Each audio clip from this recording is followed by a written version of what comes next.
안녕하세요. Eat 바이블입니다. 고난주간 세 번째 말씀 묵상 시간입니다. 오늘 본문은 마가복음 14장 53절에서 65절까지의 말씀입니다. 먼저 오늘 본문을 읽겠습니다. 그들은 예수를 대제사장에게로 끌고 갔다. 그러자 대제사장들과 장로들과 율법학자들이 모두 모여들었다. 베드로는 멀찍이 떨어져서 예수를 뒤따라 대제사장의 집 앞마당에까지 들어갔다. 그는 하인들과 함께 앉아 불을 쬐고 있었다. 대제사장들과 온 의회가 예수를 사형에 처하려고 그를 고소할 증거를 찾았으나 찾아내지 못하였다. 예수에게 불리하게 거짓으로 증언하는 사람이 많이 있었지만 그들의 증언은 서로 들어맞지 않았다. 더러는 일어나서 그에게 불리하게 거짓으로 증언하여 말하기를 우리가 이 사람이 말하는 것을 들었는데 내가 사람의 손으로 지은 이 성전을 허물고 손으로 짓지 않은 다른 성전을 사흘 만에 세우겠다 하였습니다. 그러나 그들의 증언도 서로 들어맞지 않았다. 그래서 대제사장이 한가운데에 일어서서 예수께 물었다. 이 사람들이 그대에게 불리하게 증언하는데도 아무 답변도 하지 않소? 그러나 예수께서는 입을 다무시고 아무 대답도 하지 않으셨다. 대제사장이 예수께 물었다. 그대는 찬양을 받으실 분의 아들 그리스도요?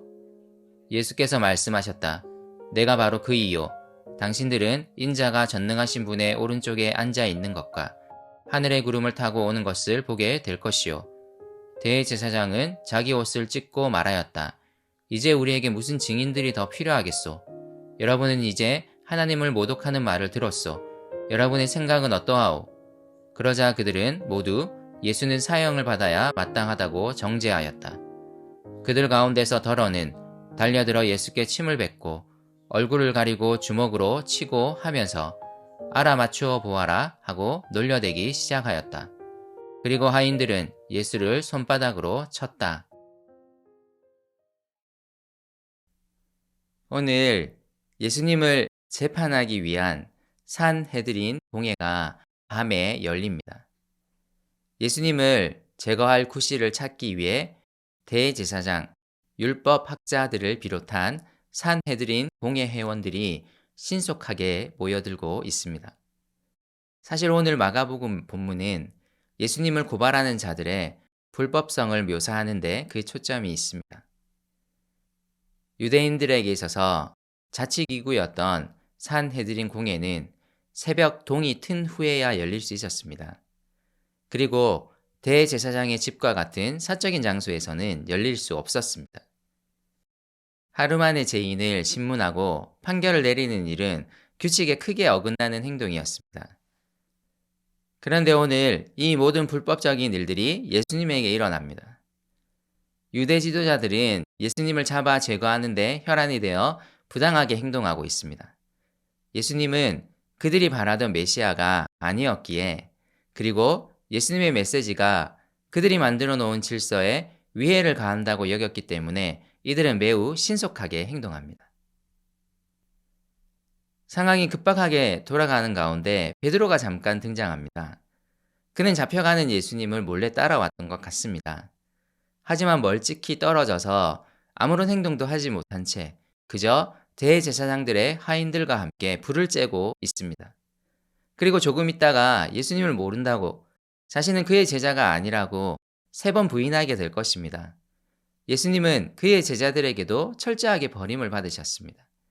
그의 외로운 고난의 길이 밤에 더욱 크게 부각되고 있습니다. 대제사장의 주도하에 예수님을 빌라도에게 고소하기 위한 증거를 찾는 심리가 진행됩니다. 그들은 예수님을 사형에 넘기려고 합니다. 하지만 이런 신속한 행동에도 불구하고 예수님을 사형에 넘길 증거를 찾기가 어려웠습니다. 유대 지도자들이 동원한 여러 증인들이 일어나서 열심히 거짓 증언을 하지만 그들의 증언은 서로 들어맞지 않았습니다. 그 중에 몇 사람이 일어나 얼마 전 예수님이 하셨던 이야기를 끄집어내어 증언합니다. 예수님이 예루살렘 성전을 허물고 다른 성전을 짓겠다는 말씀을 했다고 증언합니다. 성전을 허물겠다는 이야기는 유대 사회에 매우 위협적으로 들렸을 것입니다. 하지만 이 증언마저도 서로 틀어맞지 않습니다. 한참 동안 예수님에 대한 여러 사람들의 여러 목격담들이 울려 퍼집니다.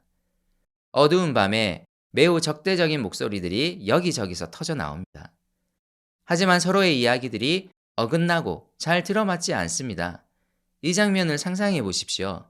예수님은 그 어떤 명확한 제목도 없이 지금 모욕과 고난을 당하고 계십니다. 이런 상황 속에서도 예수님은 아무런 말씀이 없으십니다. 그저 묵묵히 사람들의 적대적인 말들을 받아내고 계십니다. 대제사장이 묻습니다. 이 사람들이 그대에게 불리하게 증언하는데도 아무 답변도 하지 않소? 예수님은 계속 침묵하십니다. 아무 대답도 하지 않으시며 그를 죽이려는 이 모든 모의들을 그대로 받아내고 계십니다. 대제사장이 직접 질문을 던집니다. 그대는 찬양을 받으실 분의 아들 그리스도요? 침묵하셨던 예수님이 이번에는 대답하십니다. 자신이 바로 그리스도임을 말씀하십니다. 그리고 이 재판 과정에 참여하고 있는 사람들이 인자가 하나님의 오른쪽에 앉아 있는 것과 하늘의 구름을 타고 오는 것을 보게 될 것이라 말씀하십니다. 사형을 받을 만한 범죄자라는 사람들의 적대적인 증언에 자신이 그리스도임을 밝히십니다. 이제 때가 왔습니다. 그분은 십자가에 달리실 것이고 이것이야말로 그분이 사람들을 구원할 그리스도라는 사실을 널리 알리는 일이 될 것입니다. 유대인들이 바라던 로마로부터 자신들에게 승리를 안겨줄 그리스도의 모습은 아닙니다. 하지만 예수님은 십자가에서 자신을 주심으로써 하나님의 용서와 화해를 선포하게 될 것입니다. 하지만 대제사장은 이 예수님의 증언을 받아들이지 않습니다. 자신이 바라던 메시아가 아니었기 때문입니다. 그리고 그는 이제 예수님을 사형에 처할 확실한 증거를 찾았다고 말합니다. 그 자리에 모인 많은 사람들은 그럴 권한이 없음에도 예수님을 정죄합니다.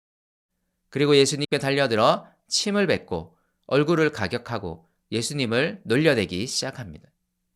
예수님은 이 사람들에 대해 그 어떤 정죄도 하지 않으시고 그저 이 일을 당하고 계십니다. 이로써 그가 정말 사람들을 정죄하기 위해서가 아니라 구원하기 위해 오셨음을 보이십니다. 오늘 이 장면이 어떻게 다가옵니까? 사형이라는 결론을 정해놓고 신속하게 진행되는 재판, 온갖 사람들의 들어맞지 않는 거짓 증언, 예수님의 그리스도 증언은 전혀 받아들여지지 않는 적대적인 분위기, 침을 뱉고 때리고 모욕하는 사람들. 주님은 이 고난과 모욕의 과정을 자신의 것으로 온전히 받아들이고 그 어떤 정죄와 심판도 하지 않으십니다. 사람들을 구원하기 위해 오신 그분의 길을 묵묵히 걸어가고 계십니다. 이것만큼 강한 메시지가 있을까요? 그분은 정말 우리를 구원하기 원하십니다. 참 생명을 주기 원하십니다. 이를 위해 고난의 길을 걸어가신 예수님을 생각합시다. 이 주님의 사랑과 희생을 우리 삶과 마음에 깊이 새겼으면 좋겠습니다.